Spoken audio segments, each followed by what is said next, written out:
Muchas gracias, Rafa. Seguramente esto va a dar que hablar en el debate.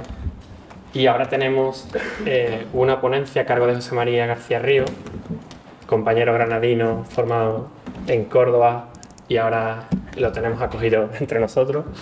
Y él va a hablar también de algo que está vinculado con lo que ha presentado Rafa, ¿no? Y es desde, bueno, ha reconstruido el mercado esclavista de Baza, bueno, en la larga duración. En la Lons Duré. Así que cuando quieras, José María. Bueno, ¿se me escucha bien? Sí, ¿no? Muchas gracias, Edu, por tu agradable presentación. Muchísimas gracias también a Manolo y a Rafa por invitarme a participar en esta reunión tan interesante y a la vez, bueno, tengo que recordarle en el marrón en el que me han metido, ¿no? Que va a ser difícil que salga, ¿no? Bueno, como ha anticipado Edu, voy a centrarme en esta ocasión en analizar, en examinar un poco el comercio humano y la economía local a través del tráfico de esclavos en la comarca de Baza durante los siglos XVI y XVII, ¿no? Antes que nada, creo que es de justicia presentar un brevísimo estado de la cuestión, ¿no?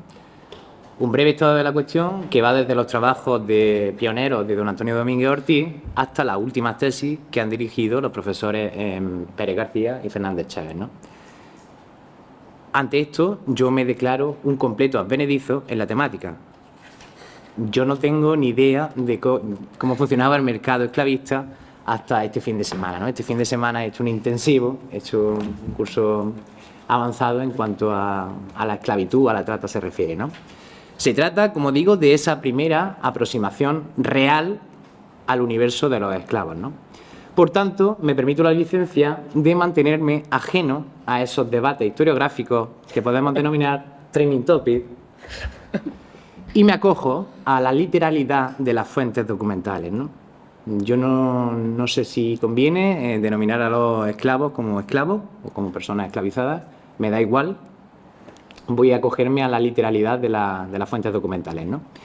Y a renglón seguido tengo que mencionar que esto me supone un cierto aliciente, ya que no hay ningún trabajo previo, y de aquí insto a los profesores Fernández Chávez y Pérez García a que reelaboren sus mapas, los mapas que han presentado, y si están a tiempo, introduzcan en la galerada de su libro sobre ciertas cosas que vamos a poner en cuestión inmediatamente.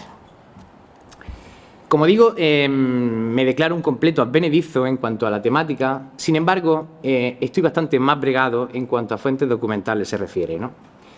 Aprovecho la ocasión al mismo tiempo para adelantarles que no está aquí mi director, si no jamás me atrevería a poner ese segundo ítem, en el que menciono que en algunos casos el defecto acaba convirtiéndose en una virtud. Me explico. Yo soy una persona que trabaja muchísimo en los archivos y, como señalo ahí, escritura a escritura, día a día y legajo a legajo. Eso normalmente no me lleva a ningún buen puerto. Es más, me lleva a perderme, ¿no? en el marasmo, ¿no? de la escritura del 16 sobre todo. Pero en otras ocasiones, como esta, me permite llevar a cabo una investigación que tiene ciertos visos de calidad, ¿no? Y para ello cuento con el vaciado más o menos sistemático, no exagero, del fondo de protocolos notariales, del fondo relativo a la ciudad de Baza, localizado en el Archivo de Protocolos de Granada. Localizando numerosísimas tipologías documentales, es decir, compraventas, cartas de alforría, de dote y arras, de inventario de bienes, testamentos, poderes, censos, que todo contribuye a ir confeccionando un amplísimo corpus documental. Cuento también, asimismo, con los pleitos litigados en la Real Chancillería de Granada, pleitos litigados en relación con algunos de estos esclavos, con la documentación que he ido extrayendo, que he ido extractando en los últimos años del Fondo de Inquisición, localizada en el Archivo Histórico Nacional, sobre todo otra vez relacionada con esclavos, con los registros vitales procedentes del Archivo de la Curia Diocesana de Granada, es decir, los ciclos vitales de bautismos, matrimonios y defunciones, donde se hace muchas veces alusión a ciertos esclavos, ¿no? Es decir, los padres, los dueños, los padrinos de tal o cual esclavo. Además de contar con el rico fondo municipal de Baza, donde se custodian los fueros y las ordenanzas municipales y al mismo tiempo los censos y los padrones. Como digo, las fuentes son muchas y muy variadas. ¿Cómo vamos a trabajar? Bueno, pues he confeccionado en este largo fin de semana una base de datos creada ad hoc, ex professo, incorporando una serie de campos y registros específicos donde he podido indexar y sistematizar las numerosas referencias documentales acerca de estos esclavos, ¿no? Mi sorpresa, ya que nunca ha sido mi objeto de estudio, ha sido al comprobar el inmenso acopio de materiales previos que tengo acerca de los esclavos, ¿no? Esto me ha permitido generar un amplio o amplísimo, diría yo, corpus documental desde el que partir a la hora de establecer ciertas tendencias, de calibrar ciertos ritmos, las trayectorias, patrones comunes, los precios, los valores promedios, etcétera, etcétera, ¿no?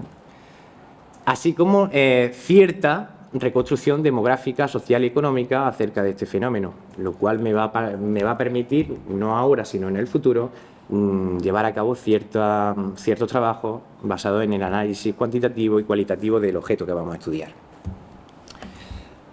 Para los que no los conozcan, Baza se localiza al norte, ¿no?, al noroeste del Reino de Granada.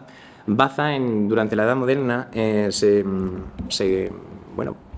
conoce como la capital del altiplano, localizada, como digo, en el Reino de Granada, y es una de las ciudades más importantes. Y pongo esto porque es importante sacarlo a colación para contextualizar, ¿no? Es una de las ciudades más importantes del antiguo Emirato nazarí, tanto es así que su caída en 1489 termina decidiendo la suerte de todo del antiguo Emirato nazarí, al menos del sector oriental, y acabará precipitando la caída incluso de la capital. Baza es una ciudad de realengo y cuenta en su amplia jurisdicción con diversas villas y lugares, entre los cuales figuran Caniles, Zújar, Cúllar, Benamaurel, Freilas, Macael o La Roya. Pertenece al corregimiento de Guadix-Baza. Es verdad que va variando durante el transcurso de la modernidad, pero la mayor parte del tiempo pertenece a este corregimiento. Al mismo tiempo, tenemos que señalar que es una ciudad, aunque sea de realengo, que está controlada de facto por los señores del Estado y Casa de Baza, que son los Enríquez Luna, y que está cercada por numerosos dominios señoriales.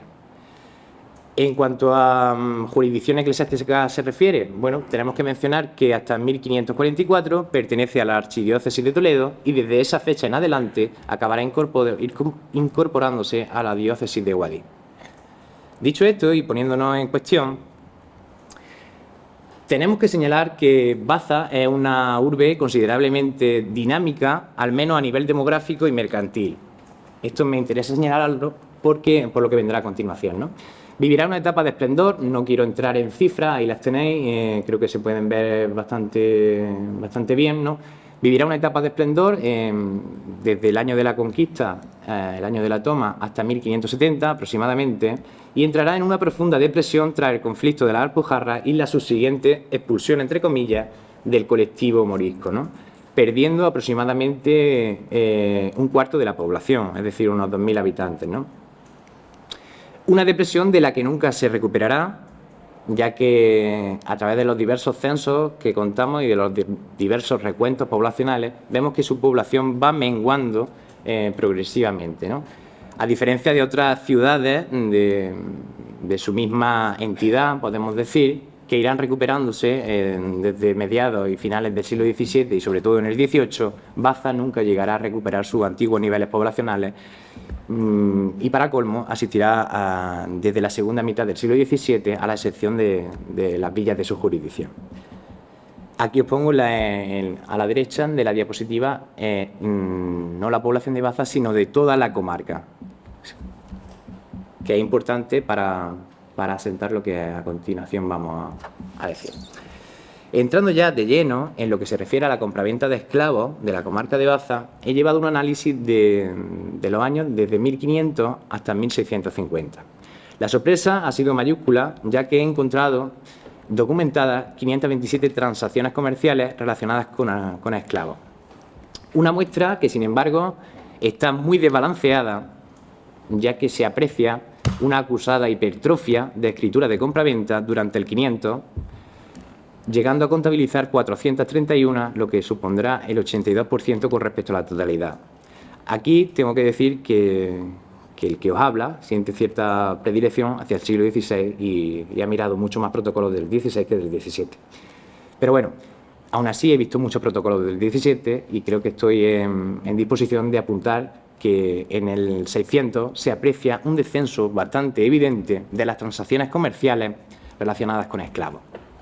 Grosso modo, esta gráfica que os presento en la diapositiva viene a corresponderse más o menos con los ritmos propios de la ciudad que acabamos de ver, ¿no? Y de la comarca. En cuanto a los ritmos de la compraventa, he llevado a cabo un análisis bastante minucioso, que es el que os presento en la diapositiva, bueno, y sigue un poco más o menos los ritmos propios de la ciudad, ¿no? Y aquí, bueno, me valgo un poco de la presentación anterior de Rafa, que tiene un pico de 83 compraventas de esclavos en el contexto de la guerra de la Alpujarra. Después de eso vendrá una caída, al principio un poco más moderada y después bastante acusada, ¿no? Que se irá manteniendo a lo largo del siglo XVII. En cuanto al análisis, propiamente dicho, el análisis cualitativo, pues bueno, a través de esa confección enorme de esa base de datos, pues me ha llevado a preguntarme ciertas cosas. Como buen advenedizo, pues me lleva a preguntarme muchas cosas, ¿no? Y a mí me interesan casi todos los temas. ¿Cuántos esclavos aparecen con nombre identificados en la escritura? Bueno, pues sorprendentemente más de lo que habría intuido al inicio, ¿no? De esos 527 registros contabilizados, 410 registran su nombre ante el escribano público, lo que viene a suponer un 77,87% con respecto a la totalidad, ¿no? Para ello, el nombre más usual, más frecuente, más habitual será el de Pedro, llegando a contabilizar 44 casos, Juan, Antón, Francisco, etcétera, teniendo también una mención bastante destacada, nombres de origen musulmán, como Abdalá, Mahoma, Ali, Hassan, y para ella el nombre más frecuente, al menos en lo que al ámbito bastetano se refiere, será el de Catalina, con un total de 26 veces, o Juana, con 20, Isabel, María, Fátima, etcétera, etcétera. Como digo, es una de las preguntas que me ha llevado este fin de semana, ¿no? ¿Cuánto incorporan la edad? Pues igualmente me parecen unos porcentajes más que considerables que vienen una vez más a poner en relieve la riqueza del fondo que estamos analizando, ¿no? De esos 527 registros que hemos llegado a contabilizar, 375 de ellos indican su edad ante el fedatario público, lo que viene a ser un 71% con respecto a la totalidad de la muestra, ¿no? Edad que va entre las fechas extremas de los 3 años a los 55. Yo, a diferencia de la presentación de Rafa, no he encontrado esclavos, ni moriscos, ni de otra índole que superen los 55 años. Estableciendo, a través de ese análisis, podemos establecer las edades promedio según la escritura de compraventa, ¿no? Que más o menos oscilaría entre los 20 y los 25 años. Por supuesto, debemos interpretar estas cifras, estas edades, siempre de manera aproximada, ¿no? Ya que abundan expresiones prototípicas en las fuentes documentales como poco más o menos, más de 30, de 15 para 18, de hasta 20 años, etcétera, etcétera. Otra buena pregunta sería ¿cuál es el lugar de origen de los esclavos que localizamos en Baza? Y bueno, llegado a este punto, creo que conviene señalar que es una tarea harto complicada debido en muchas ocasiones a la parquedad de las fuentes documentales, ¿no? E incluso a veces resulta bastante dificultoso localizar ciertas ubicaciones debido, entre otras cosas, al desconocimiento de los escribanos a la hora de registrar tal o cual territorio, tal o cual tribu, tal o cual cultura. Sin embargo, y pese a ello, contamos con algunas muestras en este sentido y las vamos a dividir en 4 grupos, ¿no? El primero de ellos serán los esclavos, que podemos considerar musulmanes, que son los esclavos prototípicos de la zona, ¿no? Es decir, los moros o los naturales del Reino de Granada. Ahí os pongo una serie de historias, pequeñas historias de casos. Una esclava que se llama Isabel, de nación de moriscos de este Reino de Granada, natural de la villa de Güeneja, del Marquesado del Cenete, tomada en Sierra Nevada, en ese contexto del que nos hablaba Rafa, en 1569. Una esclava, habida de buena guerra, de nombre María, morisca, de edad de 40 años, de los alzados contra su majestad en Alamilla, que es en el río de Almería, que también lo ha sacado hace un momento Rafa. Una esclava llamada Ángela Cava, cristiana nueva, natural de Alboloduí, en Almería, que es de nación de los moriscos alzados y rebelados contra la corona, o tres esclavas de la alzada de la villa de Serón en la cabalgada que hizo el serenísimo señor don Juan de Austria. Estos serán los esclavos prototípicos de la región que estamos analizando. Pero también contamos con esclavos berberiscos africanos, procedentes, como sabemos, del corso, de las racias o de las cabalgadas que se llevan a cabo en todo el norte de África, a través de los presidios españoles y portugueses, desde los enclaves, emporios comerciales marroquíes de Agadir o de Magazán, del Yadida, en la ciudad de Orán, de Argel, de Bujía, de Túnez o incluso de Trípoli. Ahí os pongo una serie de muestras. Un esclavo negro que ha por nombre Francisco, natural de Orán. Un esclavo moro llamado el alfaquí Mahoma Ben Abdallah, natural de Trípoli. En fin, una serie de casos que ejemplifican bastante bien esa presencia de esclavos africanos en la comarca de Baza, ¿no? Son los más cotizados del mercado debido a su gran resistencia física, a su enorme capacidad de trabajo y a la posibilidad de obtener por ello buenos rescates, ¿no?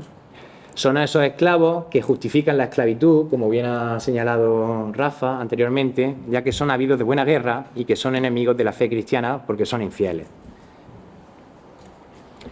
Y a renglón seguido de esto tenemos que señalar también la presencia de esclavos negros, una presencia más que significativa, al contrario de lo que cabría esperarse inicialmente, y que es el producto de la circunnavegación y la expansión portuguesa más allá de la costa subsahariana, ¿no? En lo que se denomina el África Negra, provenientes de las zonas de Senegal, de Guinea, o de Sierra Leona, Costa de Marfil, Angola, lo que se denomina vulgarmente en las fuentes como de nación de negros, ¿no? E incluso algunos de estos esclavos que hemos localizado provenientes de esta zona son ladinos porque bueno, tienen contacto bastante cercano con muchos portugueses, ¿no? Generalmente son más baratos que los anteriores ya que son más numerosos.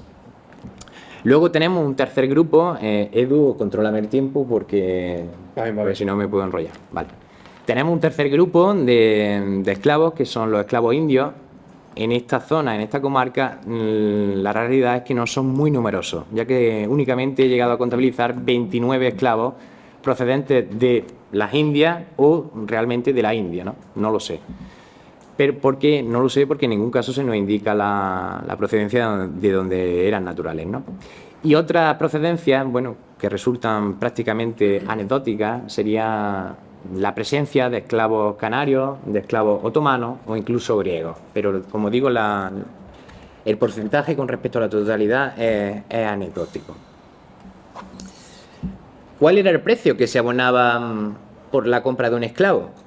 Bueno, a juzgar por lo que se refleja en la documentación que he analizado, la mayor parte de las veces, en la mayoría de las ocasiones, el precio de los esclavos se presenta en maravedíes. Es verdad que en otras ocasiones se presentan también en ducados, y a la hora de confeccionar esa base de datos desde la que partir he intentado homogeneizar todo con el trabajo que supone en maravedíes. Ya os he señalado anteriormente que cuento con una muestra más que considerable de esas 527 transacciones comerciales que he logrado localizar, y como toda mercancía, el precio del esclavo dependerá del número de esclavos que circulen en esos mercados, regidos por la ley de la oferta y la demanda, de los beneficios que el esclavo puede generar a su dueño, a su propietario, de la consideración que pesase sobre la persona esclavizada, además, por supuesto, del sexo, de la raza, de la edad, del color del esclavo, etcétera, etcétera. Aquí tenéis más o menos el valor promedio de esas operaciones de compraventa de esclavos que se dan en la comarca de Baza desde el año 1500 al año 1600. No me he atrevido con el siglo XVII, ya que las muestras no son tantas como en el 500, ¿no? Bueno, estos datos que os presento aquí, tengo que mencionar que tienen una serie de hándicaps, una serie de dificultades, y es que estas operaciones normalmente en buena parte de ellas, se suelen liquidar en especie o añaden como parte de pago ganado, tierra, cereales, fibras textiles, etcétera, etcétera, ¿no? Por tanto, he intentado excluir de esa ecuación al pago que se liquide en especie o que añada cualquier otro tipo de bien, ¿no? También tenemos que tener en cuenta a la hora de elaborar esta gráfica la inflación, ¿no? Que, como todos sabéis, es el aumento sostenido y generalizado de los precios y de los bienes en un mercado, ¿no? Sea como fuere, y en cualquier caso, el valor medio de un esclavo en la comarca de Baza se puede calcular, se puede estimar en torno a los 17.234 maravedíes, o lo que es lo mismo, 46 ducados, ¿no? El valor medio durante todo el siglo. Es verdad que, como veis, hay ciertos picos en esa gráfica, sobre todo en la década de 1561 a 1570 y sobre todo a finales de siglo, ¿no? que aumenta un poco el valor de mercado. A nivel comparativo, lo cierto es que contamos con pocos trabajos, o al menos que yo sepa, los especialistas me pueden corregir, contamos con pocos trabajos que lleven a cabo una labor parecida, ¿no? He analizado el libro de Franco Silva y apunta que el precio medio de los esclavos en Sevilla oscila entre los 8.000 maravedíes y los 12.000, llegando a calcular un valor promedio en torno a 10.000, ¿no? Pero me parece una cifra un poco superflua, ¿no? Que no incide demasiado en este sentido. Aquí, como digo, me he llevado la mayor parte del fin de semana contando maravedíes, pero bueno, creo que ha merecido la pena, o espero que merezca la pena en el futuro. ¿Qué otras variables inciden directamente sobre el precio del valor del esclavo? Bueno, pues las escrituras en este sentido son muy ricas y desde luego que inciden en el valor del esclavo las mermas físicas, es decir, si un esclavo es ciego, cojo, tuerto, manco, encorvado, rehecho, mellado, mutilado, quebrado, que presente cuchilladas, que tenga cicatrices, bubas, llagas y una serie de condicionantes físicos que se podían alargar sin edie, ¿no? Os pongo aquí un fragmento de 1522, un esclavo de color negro que se dice Pedro, de edad de 14 años, que tiene el ombligo salido y que es quebrado por el dicho ombligo, sujeto a servidumbre, sin tachas, vicios, enfermedades, habido de buena guerra. Desde luego que en la condición física que presenta este esclavo influirá, como no podía ser de otra manera, en el precio final del producto, ¿no? Así como las calificaciones morales que presentan dichos esclavos, que no sea borracho, ladrón, embustero, furioso, etcétera, etcétera, ¿no? Y os pongo un caso de 1612 en el que se registra ante notario una esclava mulata, color membrillo cocho, que se dice Teresa, de edad de 24 años, sujeta a servicio, habida de buena guerra, que es borracha, puta, fugitiva, ladrona, jugadora y endemoniada. Evidentemente, todos estos atributos influirán directamente en el precio del esclavo, en el precio final, ¿no? En otras ocasiones hemos llegado a localizar la devolución de esa mercancía por lo que he denominado vicios ocultos, pues por presentar ciertas enfermedades encubiertas, ¿no? Es el caso de la compra que llegan a concretar Hernán Pérez el Mudéjar y su mujer Isabel Lausía, que son moriscos de la zona, que piden a Alonso Ortega, vecino de Sabiote, que les devuelva los 16.000 maravedíes que habían gastado en la compra de una esclava negra porque tiene una llaga y una enfermedad encubierta. Esto también resultará bastante habitual a lo largo de toda la modernidad. En cuanto al mercado bastetano, tenemos que señalar que es un mercado claramente importador de mercancías.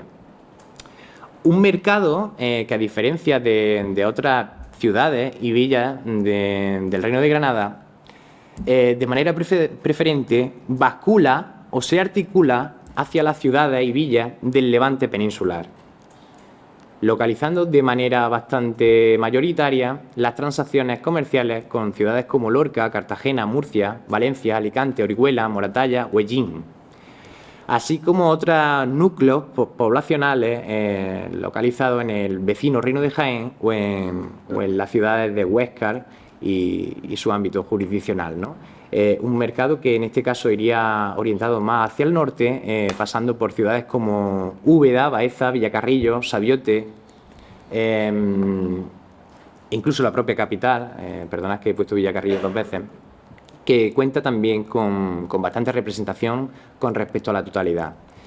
Menos escrituras, sin lugar a dudas, se rubrican con comerciantes o con mercaderes de origen granadino, de origen almeriense, de origen sevillano o de origen gaditano, ¿no?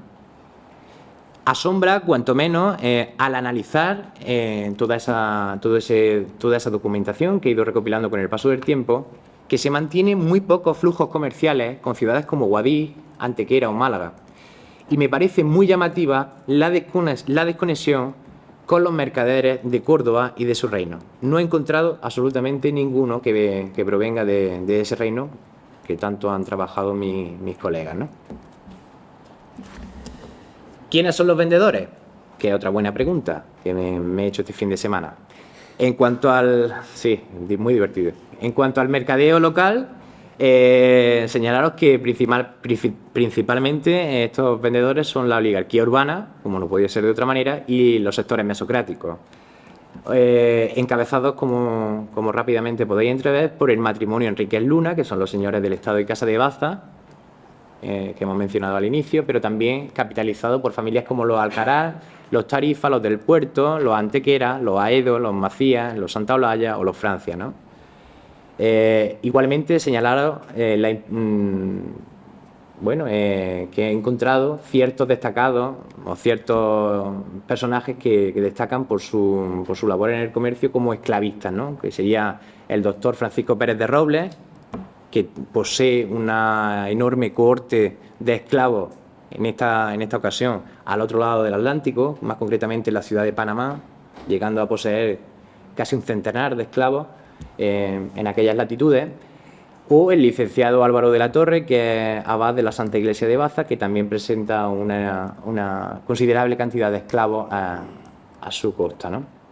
Así como Francisco Pérez Salé, que es otro mercader que se dedica a exportar e importar aceite de oliva proveniente de la zona de Almería, el beneficiado Carlos de Tarifa, que llegará incluso a comprar a sus propios feligreses y vecinos, o don Juan de Córdoba, que lo refleja la documentación como mercader de esclavos, ¿no? Y lleva una labor en este sentido bastante interesante, ¿no? En cuanto a los mercaderes regionales, bueno, pues señalaros, como nos han adelantado en esta mañana, la importancia de mercaderes provenientes de la Corona de Aragón, ¿no? Que operaban en todo el Levante peninsular. No sé, lo señalo aquí por si a alguno les suena, ¿no? Ustedes son los especialistas, no yo. Luis de Madrid, Gaspar Moltón, que por el apellido me suena británico, Amador de Carbonell, Jaime Franco, proveniente de Orihuela, Alonso de la Vega, localizado y avecindado en la ciudad de Orán. Y bueno, pues tenemos numerosos comerciantes que provienen de todo ese sureste castellano, que no voy a mencionar porque son muy numerosos. En cuanto a los mercaderes a gran escala, simplemente señalaros que operan a través de agentes, de factores o de intermediarios, o bien también a través de compañías comerciales. Siempre que nos aparecen en la documentación, aparecen de paso, en calidad de estantes, aparecen allí el tiempo necesario para llevar a cabo sus operaciones comerciales, ¿no? Y en función de todo el análisis de la documentación que hemos llevado a cabo, puedo determinar que existen comunidades bastante interesantes de genoveses, encabezadas por Pedro de Azuaje o Francisco Terrín, que están localizados en el puerto de Santa María, Luis Traver, que proviene de Orihuela, Julio Doria, bastante conocido en el ámbito granadino, sobre todo por Rafa León, ¿no? Gaspar de Centurión, Leonardo de Espínola, en Granada y en Sevilla, y ciertos mercaderes que también están muy localizados en el ámbito sevillano, como es Juan Fernández de Castro y sus factores, Francisco Ruiz, Juan Ruiz Gallego, localizado en las inmediaciones de la Casa de la Moneda, Antón Martín o el clérigo Diego Mercador, que me parece un apellido ciertamente interesante, ya que se da y es uno de los cabecillas ajusticiados con la revuelta de las comunidades, ¿no? Y otros mercaderes portugueses especializados, como no podía ser de otro modo, en la importación de esclavos negros, ya sea Ruiz Gómez, proveniente de Évora, Francisco García, de Landín, o Gregorio Martínez de Fero, avecindado en Lisboa. Todos estos mercaderes, obviamente, obtendrán numerosísimos beneficios económicos a través de la trata de esclavos. ¿Quiénes son los propietarios? Paradójicamente, todos los espectros sociales, desde los señores del Estado de Casa de Baza hasta las clases populares, ¿no? Agricultores, ganaderos, hortelanos, trabajadores que se valen, son capaces de acumular cierta cantidad de maravedíes para poder adquirir un esclavo y valerse de su fuerza de trabajo, ¿no? Ahí os señalo algunos de los propietarios más importantes que he localizado dentro de la zona de estudio. Y bueno, señalaros que los esclavos, aparte de la fuerza del trabajo, también serán un importante signo de preeminencia social en eso que Enrique llamó hace ya algunos años, quizás demasiado, la imagen del poder, ¿no? También la documentación resulta bastante interesante en este sentido a la hora de reflejar de manera corporal el paso de la trata, ¿no? Y es que podemos localizar muchísimas marcas de hierro colocadas por los mercaderes, obviamente, para que estos esclavos no pudieran escapar, y son marcas que normalmente suelen ser de por vida, aunque se vayan borrando con el paso del tiempo, ya que son un elemento identificable ante una posible huida, como ha señalado Rafa, del esclavo en cuestión, ¿no?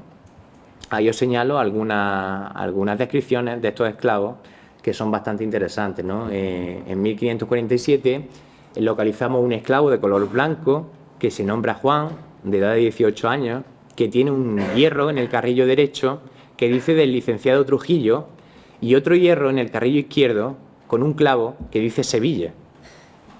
Estamos en Baza, estamos a bastantes kilómetros de distancia. Ese esclavo ha andado muchísimo, ¿no?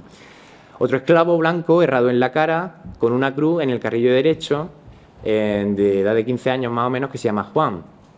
Juan Bautista, esclavo atezado, herrado en la barbilla, alto de cuerpo, recio, con esas descripciones que ya ha señalado anteriormente Rafa, ¿no? O un esclavo que tengo de color loro, errado en los carrillos, que dice esclavo de Granada, que ha por nombre Simón, que es natural de Berbería del Mazagán, en la localidad de Yadida, en Marruecos, proveniente de ese contexto de la guerra de la Alpujarra. Igualmente, he llevado a cabo la labor de intentar analizar las cartas de Alhorría, de Aljorría o Libertad que he encontrado, que, como nos ha señalado Rafa, es una tipología documental más frecuente de lo que interpretaba yo en un inicio, y será el premio a la fidelidad, al trabajo y a la obediencia ante un escribano público. En cuanto al precio del ahorramiento, podemos señalar que generalmente, de manera mayoritaria, suele ser elevado, oscilando entre los 10.000 y los 30.000 maravedíes. Y bueno, pues a mayor edad, obviamente, menor será el precio de la libertad. No es lo mismo un esclavo de 20 años que un esclavo de 70 años. El precio por la libertad será mucho menor, ya que no lo puede vender ni nada de eso, ¿no? Y localizamos una mayor proporción de esclavas, de menores y de ancianos en cuanto a cartas de alforría se refiere. Asimismo, creo que merece la pena señalar que en este análisis que he llevado a cabo me ha parecido un fenómeno bastante curioso, y es que han aparecido ciertos religiosos que ahorran a sus hijos, a los hijos de sus esclavas, y que casi siempre les dejan sus bienes en testamento. Estos son los beneficios de cruzar y de mirar y de consultar muchísimas fuentes documentales, y es que nos permite llegar a estas conclusiones, ¿no? Cuando tú ves a un religioso de cierto nivel, a una dignidad eclesiástica de cierta altura, ves que ahorran a los hijos de sus esclavas y que le dejan en testamento la mayoría de sus bienes. Obviamente, esto es porque estamos ante una explotación sexual encubierta, y que esos hijos de esas esclavas son sus hijos ilegítimos. No me cabe la menor duda, ¿no? Aparte del amor, del cariño, de todas estas cosas en las que redunda la documentación. En cuanto a las cartas de alforría, bueno, pues encontramos tres vías principales para obtener la libertad. Reconozco que son las mismas que ha señalado Rafa. La primera de ellas es que el esclavo compra su libertad abonando o bien condicionando el dinero estipulado a su dueño. Os presento ahí varios casos que me parecen interesantes. El primero de ellos era Alonso, esclavo negro del regidor Carlos Dávalos, que se compromete a abonar a su dueño 70 ducados por su libertad y que, llegado el momento, solo había juntado 5 ducados por él mismo. Por tanto, se compromete a volver a servir a su propietario bien y fielmente por el tiempo que le había dejado de servir. Y su propietario, como no podía ser de otro modo, lo recibe. O el caso del licenciado Agustín Méndez Pardo, que tiene un esclavo de 23 años, poco más o menos, que dijo llamarse Juan, de los revelados de este reino, que tenía concertado con él un rescate. Y en cumplimiento de ese concierto, de ese acuerdo previo, le otorgará la licencia para que pueda ir a la ciudad de Murcia, trabaje en la cría e hilado de la seda para ayudar a ayudar a pagar a su propio rescate, ¿no? Donde ha estado y está. Otra vía para obtener esa libertad correrá a cargo de un tercero o de un grupo de personas, de familiares, de allegados o de sacerdotes, que participan de manera activa en la operación de rescate. Pongo ahí otros casos. Y finalmente, creo que es la más habitual, no tengo porcentaje en este sentido, porque ya no me ha dado tiempo a llevar más análisis, y creo que será la vía prioritaria en la que el propietario concede graciosamente la libertad a su esclavo, normalmente en las disposiciones testamentarias o últimas voluntades, ¿no? Y encontramos una fórmula que puede resultar prototípica y que se viene repitiendo de manera recurrente por los buenos servicios que me hace y que espero que me haga, que son dignos de remuneración.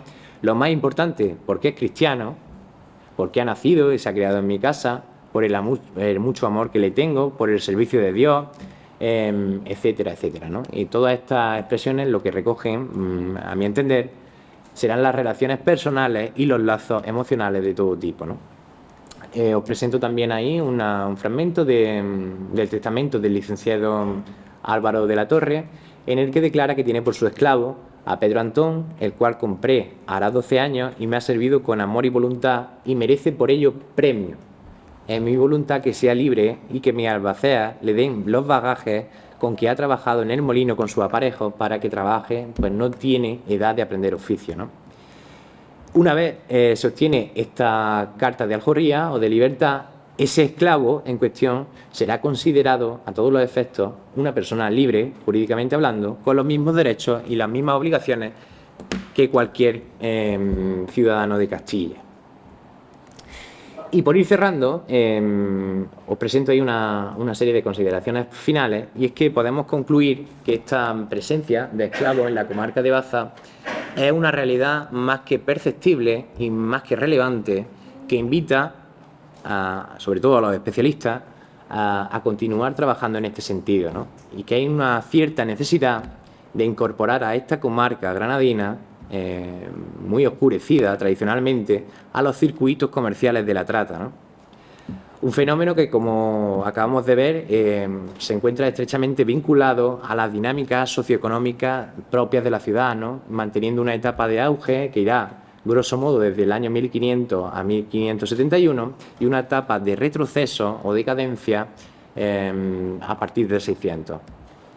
Un colectivo, como digo, lo suficientemente interesante como para permanecer ignorado, al menos en lo que se refiere a esta región, y que afortunadamente contamos con una abundante y valiosísima documentación sobre el tema que nos permite abordar la cuestión, la temática, desde distintos puntos de vista, desde distintas perspectivas, ¿no?